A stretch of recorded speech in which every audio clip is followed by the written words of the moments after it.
Olá, que a paz esteja no seu coração. Sou eu, Padre Roger Araújo, com você no nosso programa A Bíblia no Meu Dia a Dia. A palavra de Deus é luz a guiar e conduzir nossos passos. A palavra de Deus é o alimento diário que a nossa vida necessita, precisa para vivermos na comunhão com o Senhor. É por isso que eu estou convidando você. Vamos juntos meditar a palavra de Deus através da leitura orante da Bíblia. A Lectio Divina, como nos ensinaram e nos ensinam os padres da Igreja, como a Igreja nos orienta sempre a fazer, que tenhamos essa relação de proximidade, de comunhão com Deus por meio da Sua palavra. Nos colocamos diante da Tua presença, Senhor, e invocamos o Teu nome sobre nós, em nome do Pai, e do Filho, e do Espírito Santo. Amém. Senhor, eis-me aqui, eu sou Teu servo, e estou aqui para fazer, Senhor, a Tua vontade. Ensina-me, Senhor, a fazer a Tua vontade. Ensina-me, Senhor, a viver a Tua palavra a cada dia da minha vida. Tu és o meu Deus, meu Senhor, o meu Salvador. Eu te louvo, bendigo, exalto o Teu nome poderoso e grande sobre nós. Mas eu imploro, na vossa clemência tenha compaixão de mim e alimenta-me com a Tua palavra, porque basta uma palavra Tua, Senhor, para o meu coração ser curado. Basta uma palavra Tua, Senhor, para que a minha vida seja direcionada. É com sede, com fome da Tua palavra que eu me coloco agora na Tua presença, implorando a Tua bênção, Tua graça e a Tua proteção. Em nome do Pai, e do Filho e do Espírito Santo. Amém.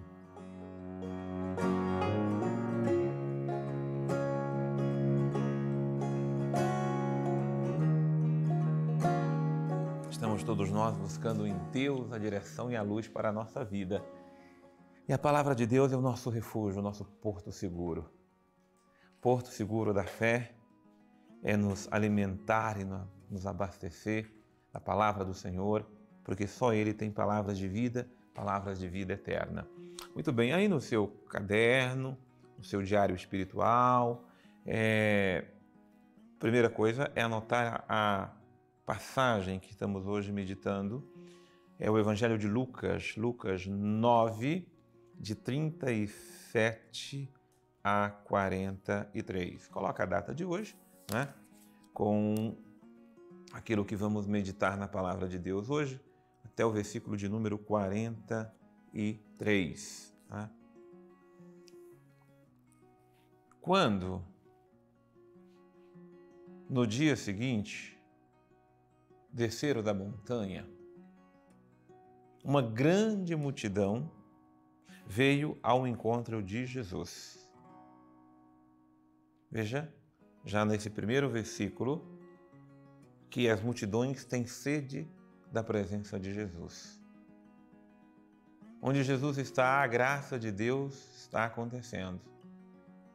E agora as multidões sentem a ausência de Jesus, porque Jesus estava na montanha, orando com seus discípulos. São tantas multidões, famintas, sedentas de Deus. São tantos corações humanos, meus irmãos, que nós precisamos saciar com a presença de Jesus. São multidões e multidões sedentas da palavra do Senhor. Mas em meio àquela multidão, surge um homem. Esse homem começou a gritar: Mestre, peço-te, olha para meu filho. É o único filho que tenho. Aqui não é um homem simplesmente. Aqui é um homem pai de família. E eu quero que realmente destaquemos isto, porque se trata de um pai de família que está clamando, que está gritando, que está reclamando, que está suplicando por causa do seu filho único. E o pedido dele, a súplica dele é: Mestre, olha para meu filho. Então anote essa mensagem fundamental do versículo 38, porque esse pai aqui representa todos os pais da história e da humanidade. Pai sensível, pai presente, pai que acompanha. Você geralmente vê a mãe, a mulher, mas o homem é o pai e o pai deve ser aquele que também deve correr para buscar o socorro, para buscar a cura, para buscar a libertação, para buscar a salvação dos seus filhos. O pai não cuida somente do sustento, como muitas vezes a cultura odierna quis nos trazer. É o pai que vai trabalhar fora e muitas vezes não vê os seus filhos crescerem, não acompanha o processo, não acompanha muitas vezes o sofrimento e deixa por conta da mãe. Não, é juntos. Mas é belo, é divino, quando o homem toma essa atitude de homem. E por isso que o texto nos refere que é um homem. Esse homem vem agir como homem, um homem responsável, um homem que é pai. Eu me faço solidário com todos os papais. Todos esses pais que assumem a sua responsabilidade de cuidar do filho, de amar seu filho com todo o seu ser, na alegria, na tristeza, na saúde, na doença. O compromisso do casamento é com o seu cônjuge e com os frutos desse amor. Então, esse pai está suplicando por esse filho único. Como me comove essa atitude deste pai? Porque se isso me comove, me entristece também aqueles pais que vivem a cultura do tô nem aí, muitas vezes para seus filhos, indiferentes, distantes. Pais que muitas vezes acham que ser pai é colocar o arroz e o feijão, que bom, não pode faltar mesmo não, o pão de cada dia. Outros, porque eu já pago a pensão. Não tem pensão, que pensão é obrigação mesmo, não precisa nem discutir o cumprimento dela. Mas estou falando aqui é da presença paterna, do pai que se ocupa com seu filho. Todo pai. Sobre mãe não preciso falar, porque as mães são mães.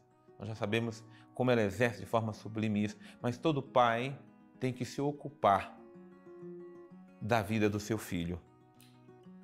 E ele suplica: mestre, olha para o meu filho.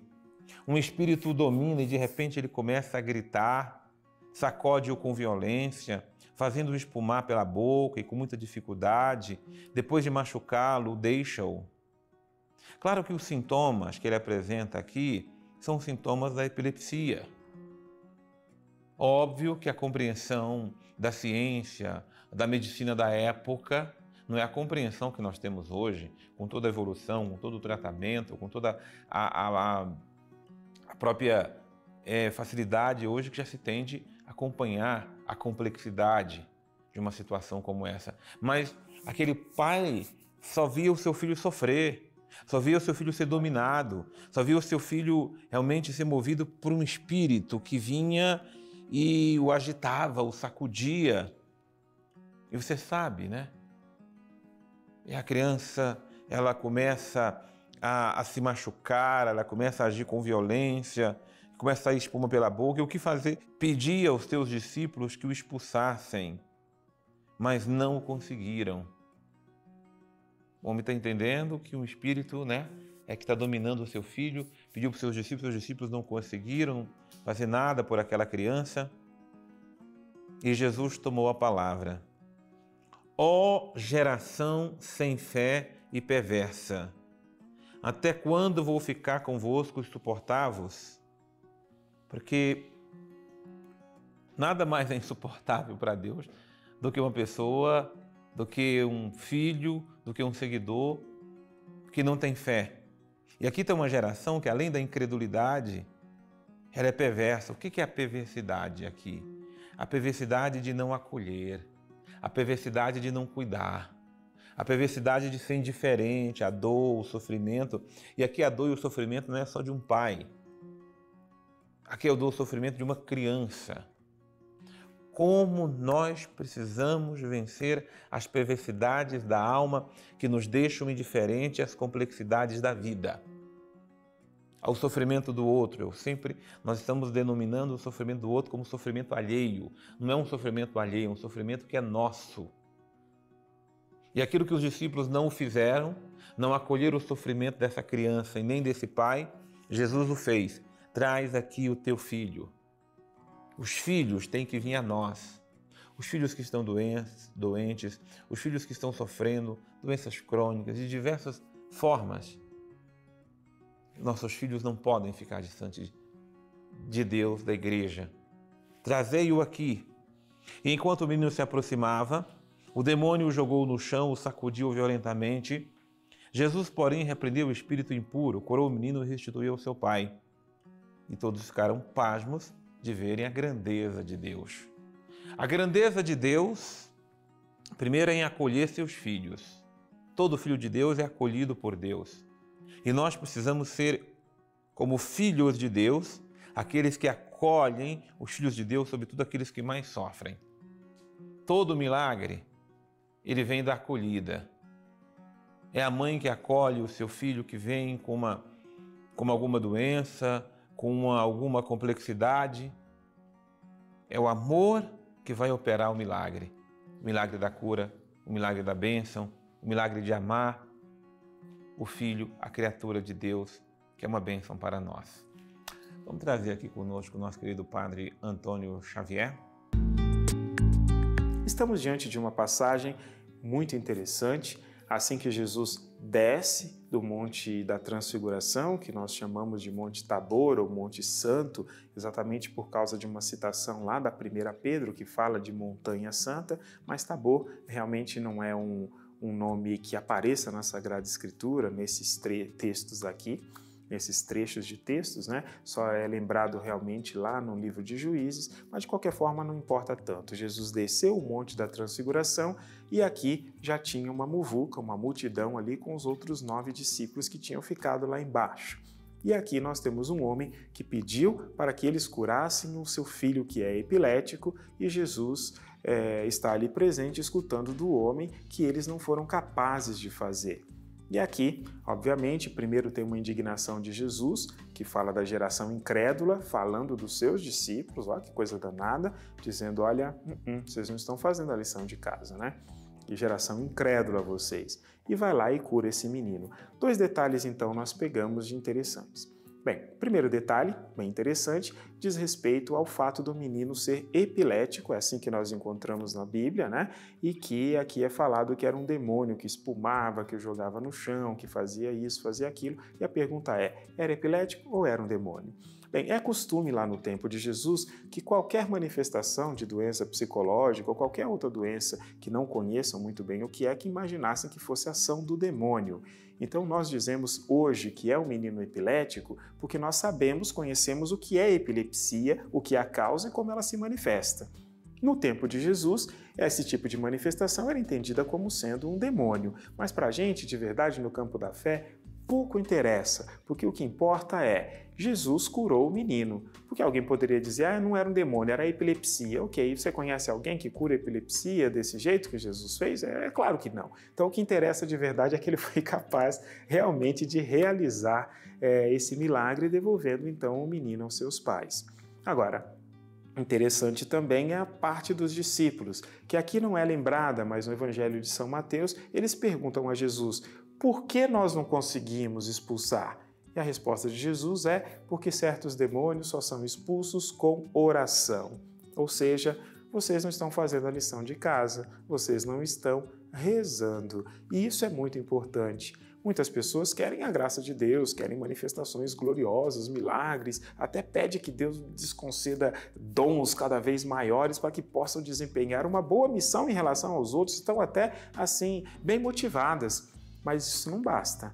Se nós não adquirirmos a fé, nós não crescermos de verdade a partir da oração, não fizermos bem a nossa lição de casa, nós não receberemos esses dons. Isso por quê? Porque no final nós vamos estar tentando mostrar que nós fazemos as coisas do jeito certo e não que aquilo ali era a graça, era a vontade de Deus. Por isso, gente, sempre é muito importante lembrar, o mal age sempre. É por isso que Jesus diz que a gente também deve orar sem cessar.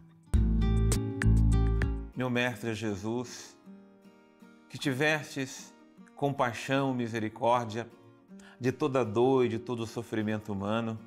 Meu Mestre Jesus, que acolhestes esse pai de família tão sofrido, machucado pelo sofrimento do seu filho. Eu suplico agora por todos os pais de família. Eu suplico por todos os homens que têm a graça de serem pais, que assumam a graça de ser pai, com toda a dignidade que significa ser pai. Que tenham a graça de cuidar, amar e se ocuparem de seus filhos. Não deixe, meu Senhor e meu Deus, que os nossos pais se afastem, se tornem indiferentes. Não, que cada um assuma a grandeza, a nobreza da missão de ser pai. É sobre os pais que eu invoco agora a tua bênção, a tua graça, a tua luz e a tua proteção. Em nome do Pai, do Filho e do Espírito Santo. Amém. Que a palavra de Deus traga luz, direção, que a palavra de Deus traga muito consolo para o nosso coração. Deus abençoe você, eu te aguardo no nosso próximo programa, A Bíblia no Meu Dia a Dia.